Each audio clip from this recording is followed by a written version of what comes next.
pessoal, tudo bom com vocês? Voltei finalmente com mais um dia de leitura de Rainha de Cthulhu. Se você me acompanha já há bastante tempo, sabe que eu dei uma atrasada monstro aí na leitura. Infelizmente, eu não gostaria, não gosto quando isso acontece. Já aconteceu outras vezes, mas não tanto assim. Então eu fiquei vários dias aí sem postar pra vocês. Então hoje a gente vai retomar com força total a leitura. Falta pouco, né? Nós já estamos no capítulo 7, tá? E pra recapitular, então, vou dar uma recapitulada. Se você não acompanhou, então, eu deixo aqui nos cards e você vai lá na playlist. Tem uma playlist especial de Rainha de Cthulhu, então não é interessante você assistir esse vídeo sem ter assistido os outros, porque é uma continuação da leitura, tá bom? Então, se você não acompanhou, para esse vídeo e vai direto lá pro primeiro vídeo, pro dia 1, tá bom? Pra você não, né, ficar meio perdido, pra você entender do que se trata aqui. Então, é a história aqui da Fiona Mutesi, a garotinha... Opa! A garotinha lá da Uganda, né? É um país na África, que ela foi a primeira garotinha, ela com apenas 14 anos, ela se tornou aí campeã nacional de xadrez. E a gente vê a evolução, como é que se deu isso, a história da família da mãe dela, depois a família do Robert Katende, que foi o treinador que influenciou, que incentivou a Fiona a jogar xadrez. Enfim, são várias questões aí que a gente traz, né? E tá sendo muito legal. E a gente viu numa última leitura uma situação bem triste, que foi devido a uma tragédia, uma coisa muito triste mesmo que aconteceu com um filho de um casal americano que acabou cometendo suicídio. Por conta disso que eles resolveram, né, criar uma espécie de organização e tal, para poder arrecadar um dinheiro e aí com esse dinheiro pagar bolsas para crianças em Uganda. Então, graças a uma coisa tão triste, tão, né, pesado falar isso, mas foi por isso que, né, enfim, então a gente tem aqui algumas questões que são levantadas no livro, tá bom? Antes de continuar a leitura, então, de Rainha de Cthulhu, eu vou pedir meu like, vou pedir que você se inscreva no canal se ainda não for inscrito e ative as notificações para o YouTube te avisar sempre que tiver vídeo novo por aqui, tá bom? Não esquece também de compartilhar muito esse vídeo com seus amigos, que é muito importante, e comentar, deixar seus comentários aqui, o que vocês estão achando dessa história da Fiona, né? O xadrez agora tá um boom, né? Todo mundo tá querendo saber um pouco mais por conta daquela série da Netflix, o Gambito da Rainha, né? Mas a gente precisa, né? É legal também falar, porque nós temos aí um exemplo também muito legal, né? Com a Fiona Mutesi, né? Então, bora lá dar força porque é importante, né, gente? Acho que é isso aí. É bem legal mesmo a série. Eu ainda não assisti, mas assisti uns pedaços assim, meio cortados. Mas depois, nas férias, eu pretendo assistir sim. Eu vou maratonar essa série, porque todo mundo tá falando muito bem. Quando eu falo todo mundo, tipo, uma grande maioria tá falando muito bem, a gente assiste pra gente poder ter o nosso ponto de vista também, né? Vamos lá. Então vamos ler aqui o capítulo 7, tá? Que já é a parte 2, é o meio jogo. É depois que a gente já viu que a Fiona já pegou jogar xadrez, que ela já pegou o jeitinho e tal, ela ainda tá desenvolvendo, mas ela já pegou o jeito, né? Algumas manhas, assim. E agora a gente vai pro capítulo 7, como um garoto, mas não um garoto. Em geral, acredita-se que o xadrez tenha se originado na Índia, por volta do século 6, onde era conhecido pelo nome sânscrito Chaturanga, e consistia em peças divididas em 4 divisões: infantaria, cavalaria, elefantes e bigas. O jogo migrou pela Pérsia, onde ganhou o nome de Chatmat, o que significa o rei está desamparado, e a origem dos termos checkmate. O jogo se espalhou então até a Rússia, onde seria um preferido dos czares, e a Europa Ocidental, geralmente transportado pelas novas regiões pelos exércitos invasores. As peças foram nomeadas segundo os papéis nas cortes dos reis durante a Idade Média, e o jogo foi moldado conforme as guerras aconteciam naquele período. No século XV, o nome xadrez começou a ser usado e o jogo adquiriu as mesmas regras que os governam desde então, com a rainha sendo a peça mais poderosa do tabuleiro. No começo do século XIX, começaram a aparecer clubes de xadrez e livros sobre o assunto. Nos Estados Unidos, Thomas Jefferson e Benjamin Franklin escreveram sobre jogar xadrez. O primeiro torneio moderno de xadrez foi realizado em Londres, em 1851. Algumas décadas depois, um checo chamado William Steinitz revolucionou o jogo ao enfatizar a posição de suas peças no tabuleiro para ganhar força e atacar as fraquezas de seu oponente, usando a sua abordagem mais teórica para conquistar o primeiro campeonato mundial de xadrez em 1886. Steinitz perdeu seu título em 1894 para um matemático alemão chamado Emanuel Lasker, que permaneceu como campeão mundial por um recorde de 27 anos. O epicentro do xadrez gradualmente mudaria para a União Soviética, onde de 1948 a 2000 o campeonato mundial nunca mais saiu das mãos russas, exceto entre 1972 e 1975, quando ele permaneceu com o americano Bob Fischer. O Comitê Olímpico Internacional reconheceu oficialmente o xadrez como esporte em 1999, mas ainda não concluiu como parte do programa olímpico por sua falta de atividade física. O ranking mais alto ao qual um jogador pode jogar é Grande Mestre, uma condecoração conquistada em primeiro lugar por meio de desempenho consistente excelente em eventos sancionados pela FIDE. Em 1950, a FIDE deu o título de Grande Mestre pela primeira vez a 27 jogadores, e existem agora mais de 1.300 grandes mestres homens pelo globo. Desde cedo, sendo o reduto masculino, muitas poucas mulheres já entraram entre os 500 melhores do esporte, e foi só em 1991 que Susan Polgar se tornou a primeira mulher a ganhar o título de Grande Mestre, nos mesmos termos que seus colegas homens. Polgar atualmente está entre as 22 mulheres a conquistarem o título. Também existe um título específico de gênero, o Grande Mestre, com menos requerimentos, que já foi conquistado por mais de 200 jogadoras. Um dos esportes mais populares do mundo, o xadrez se infiltrou em quase todas as localidades do planeta até chegar à África subsaariana. Foram necessários 1.500 anos para encontrar Uganda. Introduzido inicialmente em Uganda através dos laços coloniais do país, o xadrez já era jogado em lares e algumas escolas e clubes até o começo dos anos 1970. E em 1972, um grupo de médicos ugandenses, inspirados pela amplamente divulgada partida entre Fischer e o russo Boris Spassky, no Campeonato Mundial, formou a Associação de Xadrez de Uganda. O grupo organizava jogos esporádicos em Kampala, geralmente no Hospital Mulago ou na Universidade de Makerere, e mais tarde seria conhecido como a Federação de Xadrez de Uganda, após a sua filiação à FIDE em 1946. A primeira literatura de xadrez compartilhada pelos jogadores da federação foi a cópia de um livro dado a Matthew Kibuka, um dos melhores de Uganda no esporte, como presente de casamento. No final dos anos 1970, a federação começou a publicar um pequeno panfleto chamado Checkmate, que ajudou a aumentar o interesse no jogo. A evolução de xadrez em Uganda foi ainda mais acelerada por um administrador de xadrez americano, Jerry Bibold, que foi a Uganda para um seminário de xadrez no começo dos anos 1980.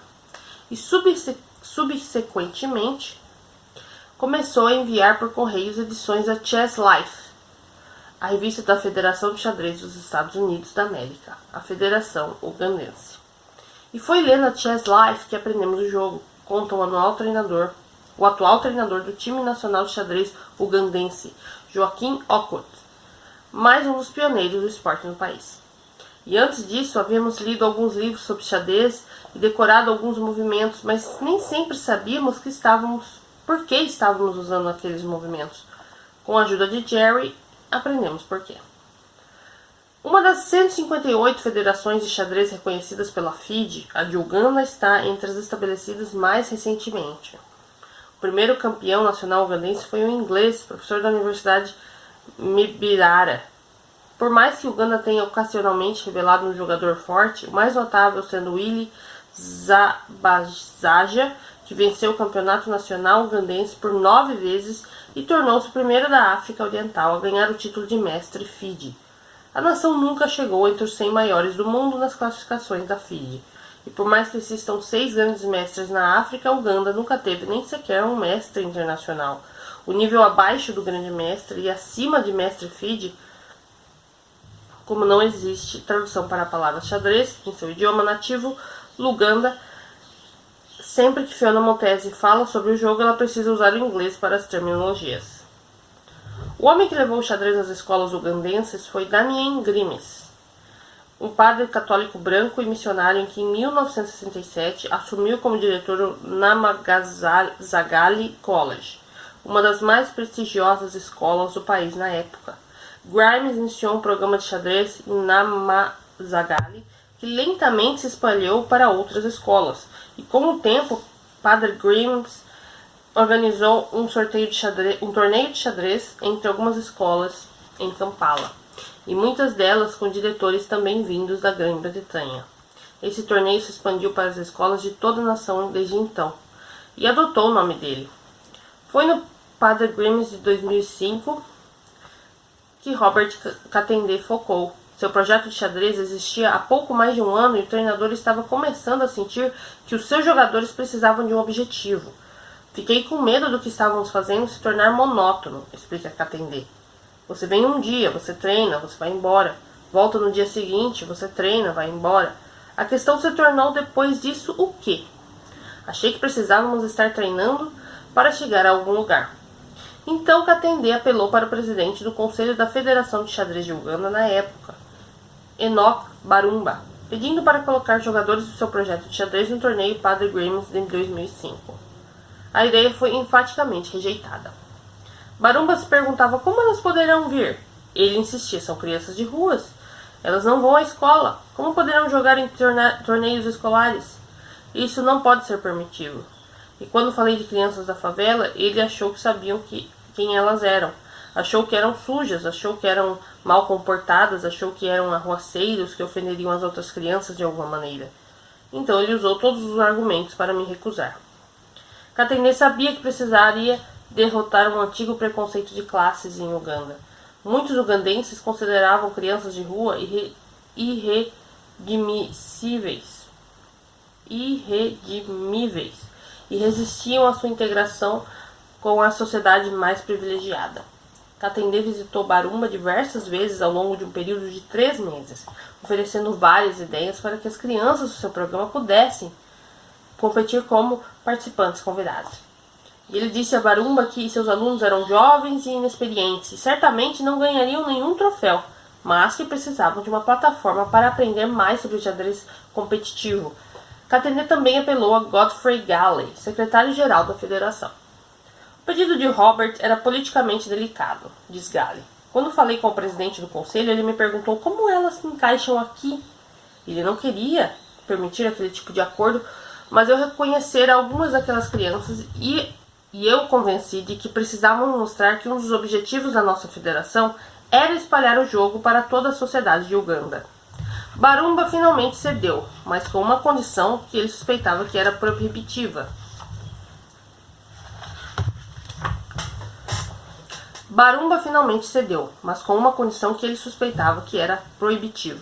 O custo para se registrar era alto e ele sabia que eu não tinha dinheiro, então disse que podíamos participar se pagássemos a inscrição, diz Katende.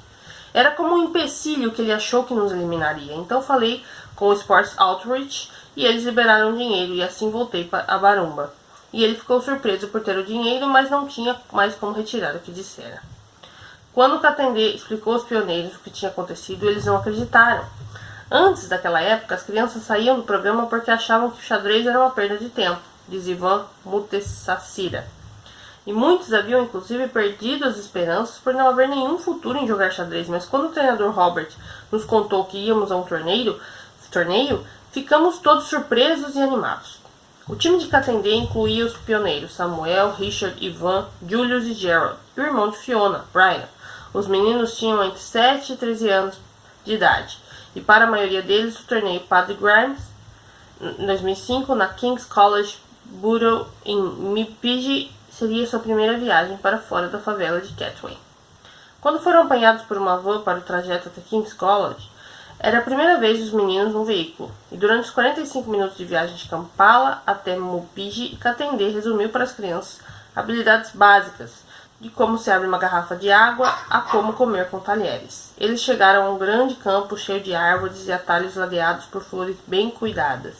O salão de jogo era um teatro austero, com ventiladores de teto e janelas de vidro, coisas que as crianças também nunca tinham visto. Depois de deixar seus alunos absorverem aquela nova atmosfera, Katendê tinha uma mensagem para eles. Somos nós que sabemos quem somos. Eles não sabem quem somos. O que precisamos fazer é nos comportar como se vivêssemos como eles vivem. Katendê tentou se antecipar a alguma coisa que pudesse revelar o histórico das crianças, mas algumas estavam fora de seu controle. Seus jogadores não tinham roupas que estivessem manchadas ou rasgadas. Estavam competindo contra crianças que usavam uniformes escolares lavados e passados. Alguns usavam até blazer e calça social. No torneio, estávamos isolados e alguns dos oponentes riam de nosso time e nos achavam sujos, quando na verdade meus jogadores estavam usando suas melhores roupas e aparentando o melhor que podiam, disse Katendê. E alguns alunos perguntavam, que escola é essa? Era a primeira vez que eles viam crianças nesse estado. Com o tempo, a notícia de que o grupo de Katendê não estava em nenhuma escola se espalhou. Nós chamamos crianças de rua, contou Ivan. Nós, os outros, ouvíamos dizendo, crianças de rua? Como jogaremos com crianças de rua? Esse era o tipo de intimidação e tortura. Estávamos sendo evitados. Eles nos olhavam com desprezo. Quando o torneio começou, o time de Katendê estava claramente afetado pelo tratamento dado pelos outros jogadores. Estavam todos extremamente nervosos. Geraldo estava tremendo, o corpo dele todo chacoalhava e ele não conseguia nem segurar uma peça, lembra Katendê. E eu disse a ele, as pessoas contra quem você vai jogar não estão tremendo. Apenas tenha confiança, não ligue se perder. Apenas jogue como se ainda estivesse lá em Catray, treinando. Antes de jogar eu me senti muito bem, só por estar num lugar que não conhecia, disse Samuel Mayanja. Mas quando você vai jogar, fica com medo e muitas vezes eu estremecia diante do tabuleiro. Então me lembrava do treinador dizendo para eu ser confiante e não tremer. Consegui ganhar alguma confiança. Podia olhar para alguns dos meus amigos do projeto e ver que estavam calmos e de alguma maneira jogando muito bem e sentados confortavelmente. Então de algum jeito também criei aquela coragem e comecei a me sentir cada vez melhor. O torneio durou uma semana e Katendê não deixou seus jogadores saírem de vista. Ele ficava nervoso em deixá-los interagir com as outras crianças porque seu grupo não falava inglês muito bem e ele sabia que aquilo tinha potencial para resultar em provocações e brigas. Enquanto os estudantes dormiam em camas de dormitório, Katendê e seus alunos dormiam todos no chão do dormitório, dividindo o colchão com o travesseiro. As crianças de Catray comiam suas refeições juntas, maravilhando-se com a oferta de ovos, leite, pão, frutas e a rotina de 3 refeições por dia. Os meus meninos me diziam, treinador, ainda estou satisfeito e já estão nos chamando para o jantar. Então eles precisavam ir jantar sem espaço vazio no estômago. Foi realmente algo muito excitante para eles. O time de Katendê terminou o torneio no meio da tabela da classificação. Haviam saído melhor que muitos outros programas de xadrez mais bem estruturados, para a surpresa do seu treinador. O certificado que receberam no final do torneio chamava-os de time das crianças. Eles ganharam um pequeno troféu e medalhas reconhecendo-os como o time mais jovem da competição. Nós colocamos aquelas crianças da favela lá e felizmente eles jogaram bem e foram muito disciplinados, até mais do que aqueles que estavam formalmente matriculados em escolas, diz Gali. Quando você lhes pedia ajuda com alguma coisa, eles corriam para fazê-lo, e de certa forma eles me emocionaram. Tornaram-se queridos para nós da federação. Com o tempo, até mesmo os outros alunos perceberam que aqueles garotos eram bons, que tinham potencial, e eles finalmente foram aceitos. Por mais que o time das crianças tenham vencido algumas partidas no torneio Padre Grimes 2005, a lembrança mais duradoura para Katendê foi quando Ivan estava jogando uma partida na qual tinha uma posição significativamente vantajosa e aparentava estar certo de colocar seu oponente em mate. Em vez disso, Ivan cometeu um erro bobo que o forçou a se conformar com o empate. Ivan tinha certeza de que ia ganhar e quando o jogo empatou, ele chorou muito. Chorou tão alto que eu precisei tirá-lo do salão de jogos, diz Katendê. Na percepção dos jogadores da escola, aquilo foi um insulto, porque esse menininho estava chorando depois de empatar com o garoto mais velho. Escutei algumas pessoas dizendo, essas crianças de rua são engraçadas. Como é que alguém chora por causa de um jogo? E aquelas pessoas não entendiam o que o jogo significava para essas crianças. Como não tinha outra escolha, Harriet deixava seus filhos irem. Brian e Fiona voltavam ao alpendre empoeirado diariamente para jogar xadrez. Ocasionalmente, eles até pegavam um tabuleiro emprestado de Katendê e voltavam ao seu barraco para jogar em casa, jogo após jogo. Nenhum dos dois irmãos querendo deixar o tabuleiro, tendo perdido a última partida para o outro. Então eles jogavam sem parar até as últimas gotas de querosene se apagarem em sua lamparina. Se lembra da primeira vez em que Fiona me derrotou, conta Brian. Estávamos treinando para um torneio e estávamos em pares. E Fiona ganhou de mim. Senti vergonha. Então o que Fiona fez foi contar a todos que eu havia ganhado em vez dela. Isso é que é uma boa irmã. E desde aquele dia, sempre que ela ganha de mim, ela não fica feliz. Ela me explica quais erros cometi para eu poder consertá-los e tentar ganhar dela da próxima vez. Ela não gosta de ganhar de mim. A verdade é que Brian não ganha mais de Fiona com frequência, em boa parte do tempo que ele investiu em torná-la melhor jogadora. O treinador Robert nos disse uma vez que há tão poucas garotas jogando em Uganda e Fiona tinha chance de crescer rápido no jogo em nossa nação, diz Brian. Então os garotos do projeto começaram a se interessar mais em ver como podíamos melhorá-la. E Benjamin, Ivan, Samuel, todos nós queríamos colocar um pouco de nós nela e ver aonde ela podia chegar. E quando Fiona chegou a aprender todo o jogo, barreiras haviam sido quebradas e o caminho para torneios de xadrez no mundo lá fora haviam sido trilhados pelos pioneiros. Eles contaram sua irmã sua incrível história ao voltarem de seu primeiro torneio, Paddy Grimm's, e a notícia se espalhou como sempre se espalha em Catway. Rapidamente, e a frequência no projeto de xadrez triplicou. Com a ajuda dos meninos de Catway, que agora estavam ajudando a ensinar, Katendê gradualmente expandiu seu projeto de xadrez para 3 outras favelas, Kibuli, Natete e Biswaizi. Katendê frequentemente visitava 2 ou 3 dos projetos nas favelas no mesmo dia, sabendo que no futuro ele queria que seus alunos estivessem mais treinados para torneios como o evento Paddy Grimm's. Katendê criou sua própria competição entre seus 4 programas de favela e o chamou de torneio entre projetos. O primeiro torneio entre projetos de Katendê foi realizado em agosto de 2006 no salão de jantar da escola Kampala para deficientes físicos, que divide seu complexo com o escritório principal do Sports Outreach Institute. Katendê pegaram um saco de peças de xadrez de madeira emprestado na Federação de Xadrez de Uganda, que eram esculpidas tão grosseiramente que era difícil diferenciar um bispo de uma torre. E os tabuleiros eram desenhados em pedaços de papelão, cada quadrado cuidadosamente construído com réguas e canetas. E toda manhã Katendê ia até seus 4 projetos nas favelas para buscar os competidores e transportá-los até o lugar em que eles jogariam uma partida. Fariam uma pausa para o almoço e então jogariam mais à tarde, antes de Katendê devolvê-los às favelas toda noite, e o torneio durou 3 dias. Katendê pagou 15 mil shillings, cerca de $8, para a avó de Samuel Mayanja, pelo grande prêmio da noite, um pato.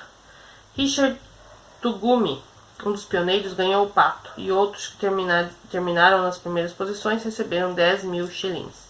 Para o restante dos participantes, Katendê conseguiu uma caixa de camisetas doadas por Muzungu. Nas costas de cada uma, ele mandou gravar em silkscreen SOI, Chess Academy. Em anos futuros, Katendê conseguiria um troféu de campeão e uma caixa de doações. E por cima da placa de metal previamente gravada com o jogador que mais melhorou em 1973, Katendê colou um pedaço de papel no qual escrevera campeão do torneio de xadrez entre projetos. Ninguém parecia ligar que no alto do trovão havia um jogador de beisebol pegando uma bola. Quase despercebida, naquele primeiro torneio entre projetos, estava uma menina tímida e assustada, competindo em seu primeiro torneio, numa sala cheia de garotos.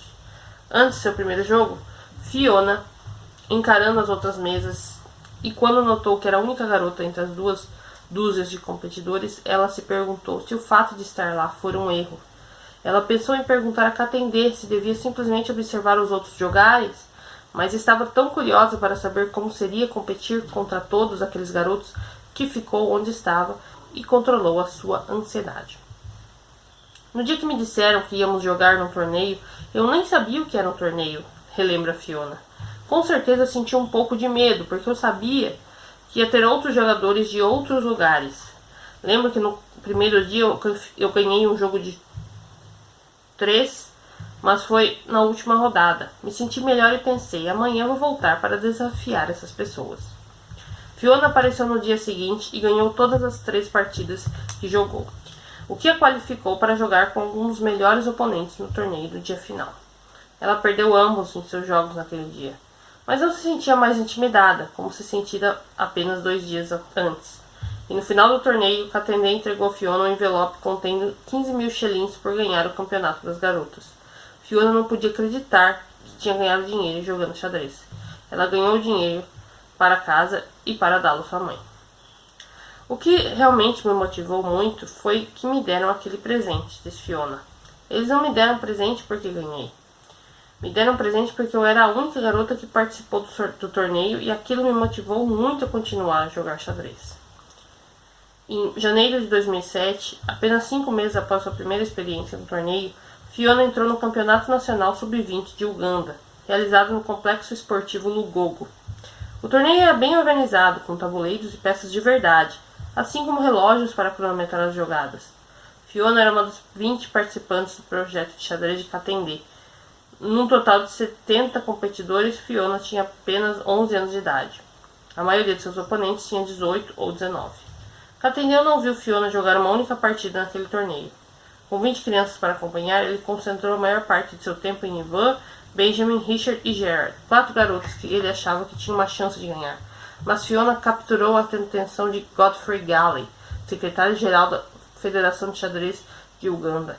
E inicialmente, Galley ficou intrigado ao ver a pequena Fiona com seus cabelos desarrumados, saia rasgada e chinelos, jogando contra uma universitária bem vestida com o dobro do tamanho dela. Ela achou que o jogo seria desequilibrado, mas quanto mais assistia, mais Galley ficava cativado pela habilidade da menina no xadrez. Me lembro quando o jogo estava perto do final, e Fiona estava andando num campo minado, diz Galley. O único movimento seguro para que evitasse uma derrota no jogo era mover seu cavalo para uma casa específica, e ela fez exatamente aquilo. Agora eu estava realmente interessada, e da vez seguinte, sua única jogada segura era mover o seu bispo para uma casa específica, e pensei que ela nunca veria aquela oportunidade. E ela fez a jogada. Ela fez 4 jogadas bem-sucedidas, seguidas, quando qualquer outra jogada teria eliminado, e lentamente virou o jogo até ganhar. E naquela altura eu já sabia que aquela garota tinha potencial para ser uma campeã. Como o formato do campeonato era todos contra todos e misturava meninos e meninas, até difícil rastrear a classificação geral durante o torneio, e quando os resultados finais foram calculados, Fiona sabia que havia jogado bem, mas jamais sequer considerava a possibilidade de ter ganhado. Fiona aguardou ansiosamente conforme os nomes das mulheres finalistas eram chamados. A vencedora foi revelada por último. Foi quando Fiona finalmente ouviu seu nome. Ela foi a campeã entre as mulheres. E na verdade fiquei surpreso, disse Katende. Fiona só estava jogando há 1 ano e se revelou a melhor garota das famílias de boa condição. Foi a primeira vez em que percebi que Fiona podia estar desenvolvendo algo especial. Fiona ganhou um troféu dourado quase tão alto quanto ela. Ela nunca sequer segurara um troféu antes. Nunca ganhara algo em que havia outros competidores. E aquele foi um dia muito, muito feliz, relembra Fiona. Me lembro que quando cheguei em casa sentia que não era a Fiona de sempre. Eu era uma Fiona diferente. Em 2005, Robert Katende compareceu a um torneio de xadrez em Kampala com Godfrey Galley. E enquanto observaram uma criança chamada Christine Namaganda ganhar o campeonato, Katende sacudiu a cabeça incredulamente. Naquela época, Christine dominava a divisão das garotas em todos os torneios locais, mas Katende acreditava que as habilidades de Christine não eram extraordinárias. Ele se virou para Galley e comentou: "Me dê 3 anos e vou treinar alguém que poderá ser campeã entre as garotas." Katende pensou que aquela garota seria Farida Nankubuji, mas Farida logo saiu do projeto de xadrez em Catway, quando seus pais descobriram que sua filha muçulmana estava jogando com uma organização cristã. Eles a mandaram ir vender cana-de-açúcar na rua, nas horas em que passava jogando xadrez. Então, em vez disso, Katende focou em Fiona. E, de certa forma, para sua surpresa, ele demorou apenas 2 anos para treinar uma campeã. Katende se interessou ainda mais em desenvolver o jogo de Fiona depois que ela ganhou o Campeonato Nacional Júnior em 2007. Ele admirava sua coragem, admirava sua vontade, admirava como ela caminhava 5 quilômetros até o projeto diariamente e quando começou a jogar, e como, quando a sua família se mudou para ainda mais longe. Fiona simplesmente continuou indo, tudo aquilo era singular comparado a qualquer garota que ele conhecera no programa. Fiona era como um garoto, mas não era um garoto. Sua oportunidade de avançar rapidamente no jogo era extraordinária. Fiona jamais lera um livro sobre xadrez, nunca folheara uma revista de xadrez, nunca usara um computador, e no entanto essa garota já era campeã nacional. Katendê disse a Fiona que ela seria uma profeta. Ele contou a ela sobre o médico inepto e as injeções e perguntou: se não acredita em você mesma, como espera que os outros acreditem? Ele contou a ela como ele aprendera xadrez, e a desafiou a ser esperta bastante para continuar a crescer no jogo. Disse-lhe que o xadrez era um esporte jogado por mestres e impossível de dominar, e ela não se intimidou com o desafio, e sim o acolheu. Fiona assentiu humildemente após cada lição, absorvendo tudo sem dizer muito em resposta, exatamente como Catway a treinara para fazer. Quando nos conhecemos, Fiona não acreditava nela mesma. Era nervosa e hesitante. Nunca tivera ninguém em quem confiar. Ninguém para escutá-la, ninguém para lhe dar tempo e atenção. E percebi que sua história a estava afetando. E que ela estava convencida de que não podia fazer nada de bom. E eu disse a ela: por que abaixar a cabeça? Olhe para quem está falando com você nos olhos. Seja você mesma. Seja livre. Ninguém vai penalizar você. Ninguém vai bater em você. Foram necessários diversos anos para ela se abrir. Não foi fácil. E desde o primeiro dia em que Fiona observava Katendê jogando futebol com Brian e os outros garotos no lixão, sentiu que podia confiar nele. Katendê e Fiona eram ambos crianças nas favelas que cresceram sem pais. Lutaram por comida, se mudaram constantemente sem nenhuma marra. E ele podia se enxergar nela e tentava se certificar de que ela podia se enxergar nele. Eu entendia o que ela estava passando porque também passei por aquilo, disse Katendê. Sempre disse a ela o que eu sou. Contei a ela que eu lavava veículos. Ela não acreditou. Contei que caminhava 10 quilômetros todos os dias para ir à escola. Ela não acreditou. Usei minhas experiências de vida para mostrar a ela um bom exemplo. Está feliz com a vida que está levando? Perguntou ele certa vez a Fiona. Não, respondeu ela. Coloque-se no lugar de sua mãe. Gostaria de levar uma vida como a que ela está levando? Não. Gostaria de mudar? Sim. E do que precisa para fazer isso? Ele lhe falou sobre disciplina e bom comportamento e aproveitar qualquer oportunidade que aparecesse na sua frente e usar o seu passado como motivação para o futuro. Contei a ela que o que me ajudou a ser o que eu sou é o que eu sabia quem eu era. E por causa de quem eu era, se eu não tivesse trabalhado duro, não estaria onde estou.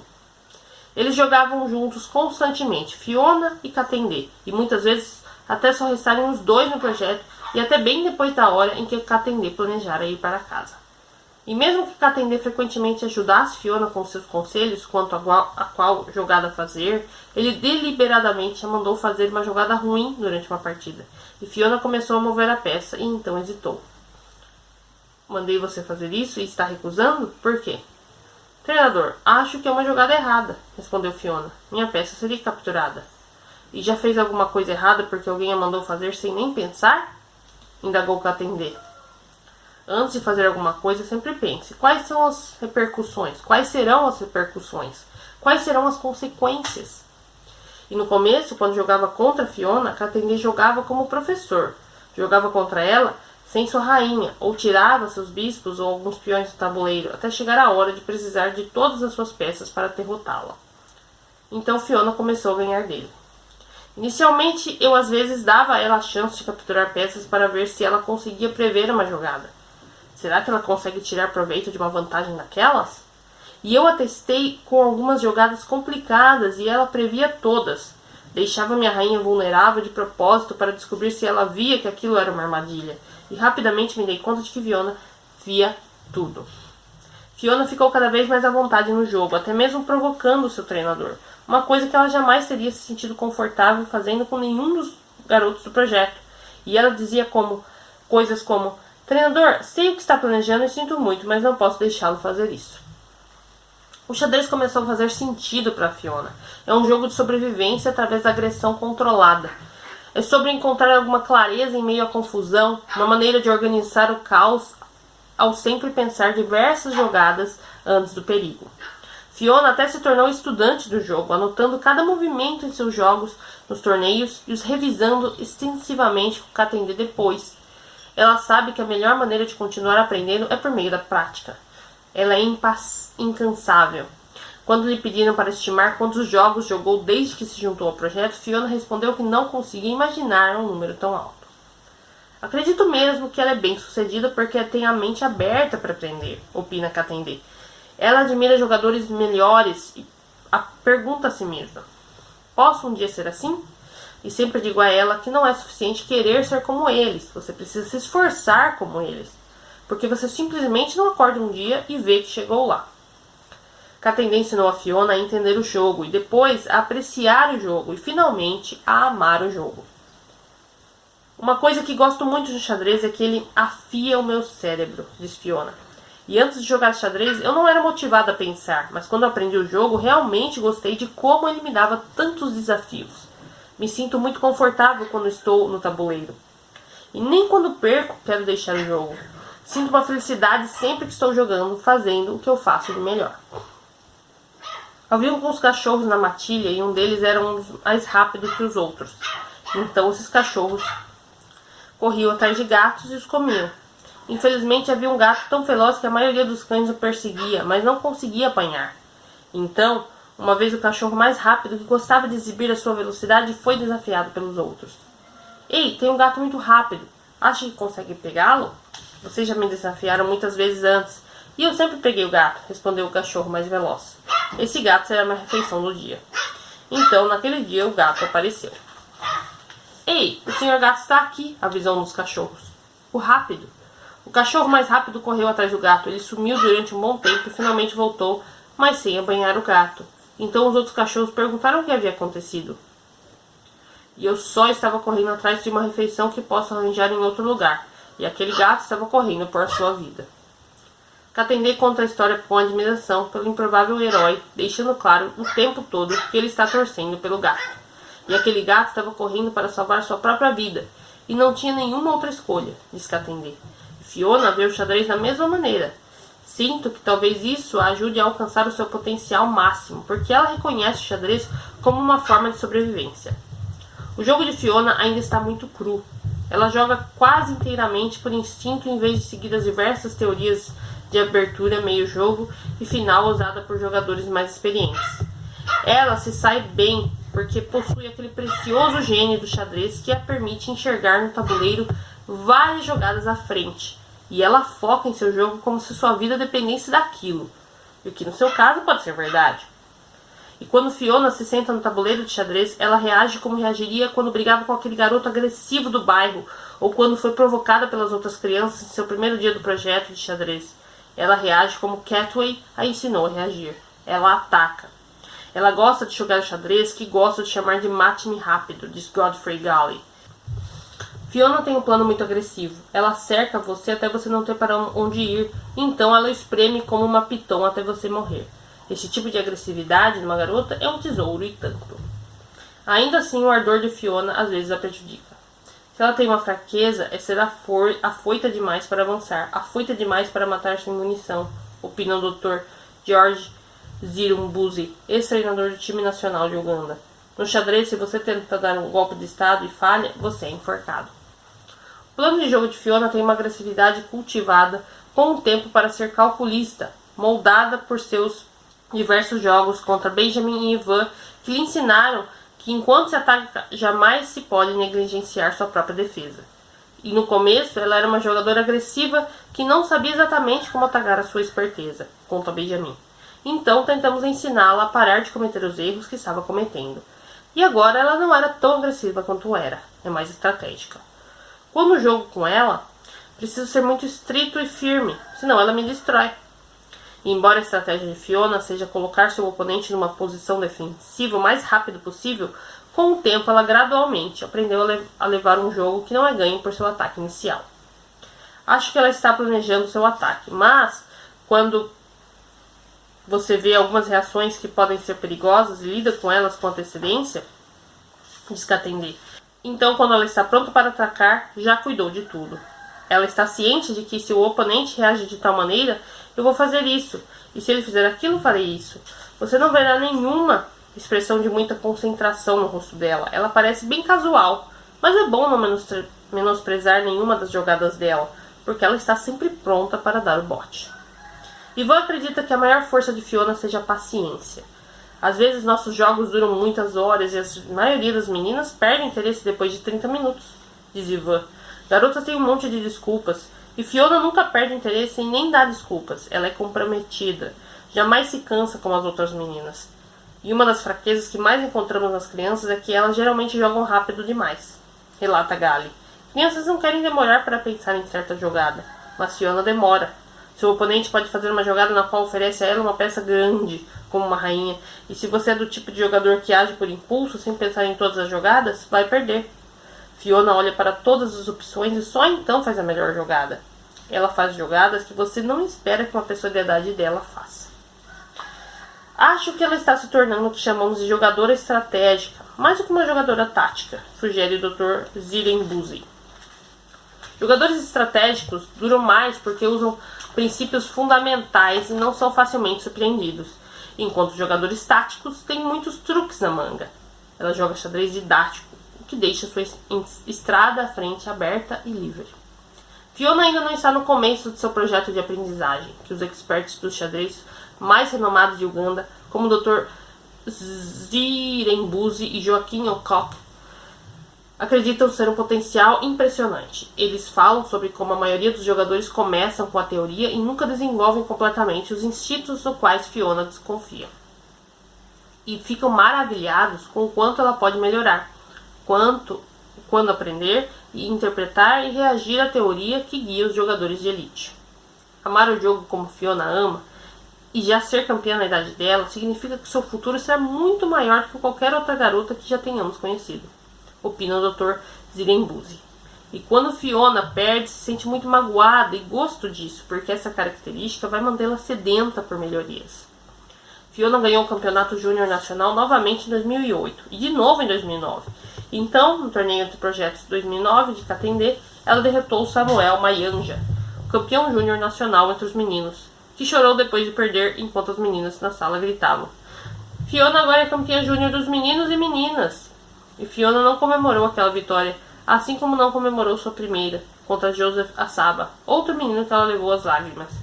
E por mais que fosse improvavelmente talentosa no jogo do qual não tinha por que ser boa, como a maioria das mulheres de Uganda, Fiona se sente desconfortável, mostrando o que realmente está sentindo. Ela tenta responder a qualquer pergunta sobre ela mesma com um dar de ombros, mas quando Fiona tem vontade de falar é sempre muito humilde. Ela entende que o xadrez a faz se destacar e o King Catway a torna um alvo em potencial, então ela foi condicionada a falar o mínimo possível. Tenho muito cuidado com como vivo minha vida, diz Fiona. O xadrez é só um jogo. Tenho muita noção de que se não estou me comportando bem, se estou mostrando orgulho demais, não serei preferida por ninguém. A vida não é um jogo. Na vida, preciso ficar quieta para garantir ser preferida pelas pessoas. É um dilema para Fiona. Ela fica em algum lugar entre tentar ser melhor que todos e tentar não ser melhor que todos. E sua personalidade no mundo exterior ainda é bastante reservada, porque ela se sente inferior devido ao seu histórico, explica Katendê. Mas no xadrez estou sempre a lembrando de que qualquer um pode levantar uma peça, considerando que uma peça é tão leve. O que separa você é onde escolhe colocá-la. O xadrez é a única coisa na vida de Fiona que ela pode controlar. O xadrez é a sua única chance de se sentir superior. Harry teve uma visão pela primeira vez em 2008. Fiona se qualificara para comparecer ao campeonato de xadrez júnior da África, na África do Sul. E deveria partir em uma semana, quando numa noite Harry teve um sonho. Em seu sonho, ela viu uma criança muito escura e suja sentada em seu colo, em cima dos documentos para tirar o passaporte de Fiona. A criança disse a Harriet, sua menina não vai.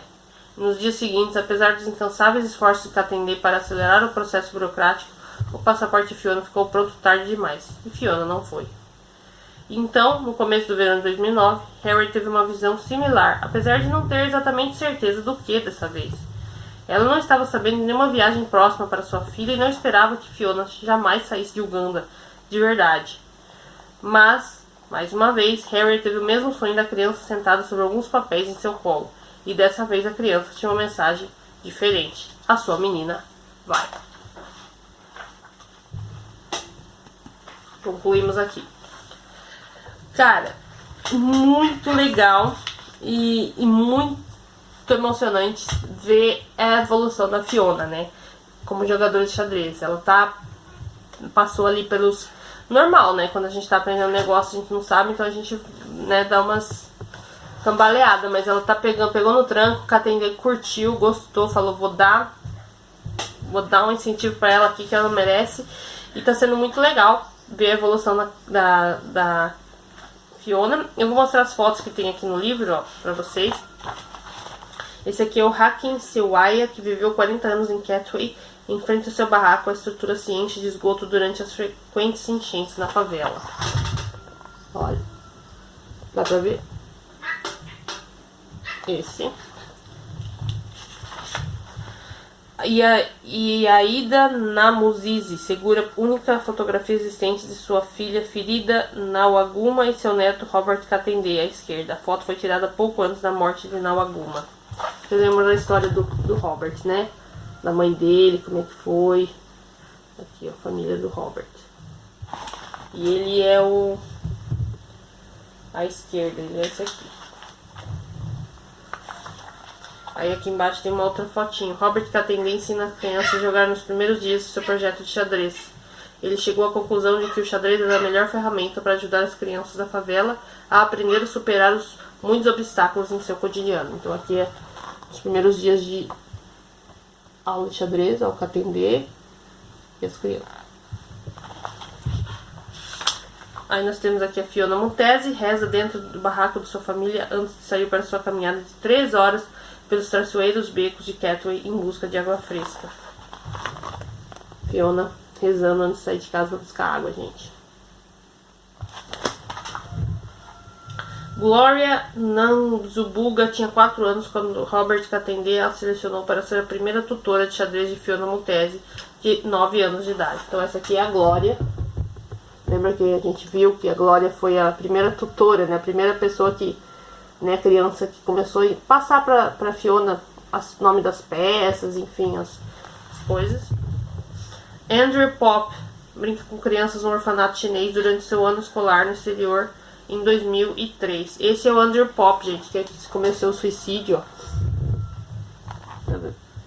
É esse cara aqui. Por causa dele, o que aconteceu com ele que, né? Robert Katende é o tabuleiro de xadrez em Catway com Fiona Montesi, a garota a quem ele acreditava poder ensinar a jogar para se tornar uma profeta e finalmente uma campeã nacional. Então a Fiona com o Robert aqui, ó. Muito legal essa foto também. Aí nós temos aqui da esquerda para a direita Ivan Mutesazira, Robert Katende, Benjamin Mukumbaya e Fiona Montesi, no dia em que voltaram a Catway após representarem Uganda no torneio internacional de xadrez infantil no Sudão. Aqui. Fiona tá aqui no meio. Fiona Montesi saboreia sua primeira vitória na Olimpíada de Xadrez de 2010 em Khanty-Mansiysk, na Rússia. Campeã na Rússia, na Olimpíada da Rússia. Legal. Aqui a gente tem a irmã dela, né, a Night, mais velha, e a mãe vendendo os legumes lá no mercado de Kampala. E aqui nós temos um Fiona Montesi em frente à igreja Agape, ou HP, onde ela treina para realizar o seu sonho de se tornar grande mestre. Era aqui o lugar que eles treinavam. Tá bem? Muito, muito, muito legal essas fotos, gente. Gostei demais. Eu já tinha visto, mas eu quis mostrar pra vocês.